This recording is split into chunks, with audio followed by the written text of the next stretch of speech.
एक औरत अपने घर से निकली।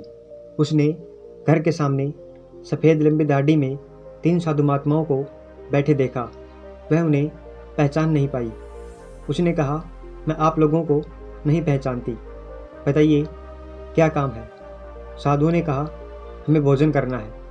औरत ने कहा, ठीक है, कृपया मेरे घर में पधारिए और भोजन ग्रहण कीजिए। क्या तुम्हारा पति घर में है?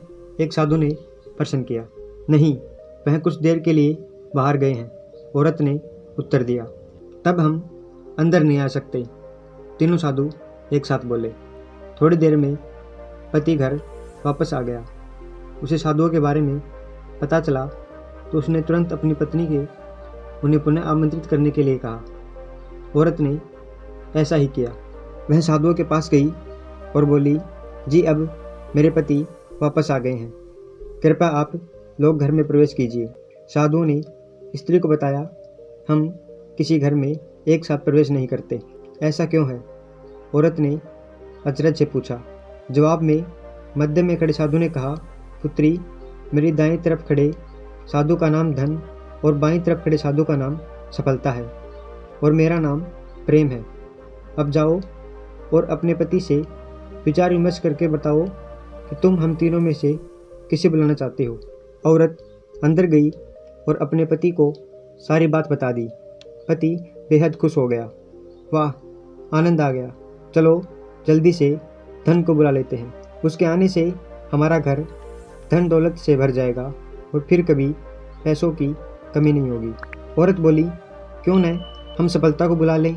उसके आने से हम जो करेंगे वो सही होगा और हम देखते देखते धन दौलत के मालिक भी बन जाएंगे। तुम्हारी बात भी सही है, पर इसमें मेहनत करनी पड़ेगी। मुझे तो लगता है धन को ही बुला लेते हैं, पति ने कहा। थोड़ी देर उनकी बहस चलती रही, पर वो किसी निश्चय पर नहीं पहुंच पाए और अंततः निश्चय किया कि वह साधुओं से यह कहेंगे कि धन और सफलता में जो आना चाहे आ जाए।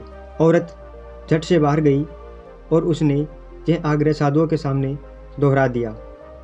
उसकी बात सुनकर साधुओं ने एक दूसरे की तरफ देखा और बिना कुछ कहे घर से दूर जाने लगे। अरे, आप लोग इस तरह वापस क्यों जा रहे हैं? औरत ने उन्हें रोकते हुए पूछा। पुत्री, दरअसल हम तीनों साधु इसी तरह द्वार द्वार जाते हैं और हर घर में प्रवेश करने का प्रयास करते हैं। जो व्यक्ति लालच में आकर धन या सफलता को बुलाता है, हम वहाँ से लौट जाते हैं, और जो अपने घर में प्रेम का वास चाहता है, उसके यहाँ बारी बारी से हम दोनों भी प्रवेश कर जाते हैं। इसलिए इतना याद रखना कि जहाँ प्रेम है वहाँ धन और सफलता की कमी नहीं होती। ऐसा कहते हुए धन और सफलता नामक साधुओं ने अपनी बात पूर्ण की।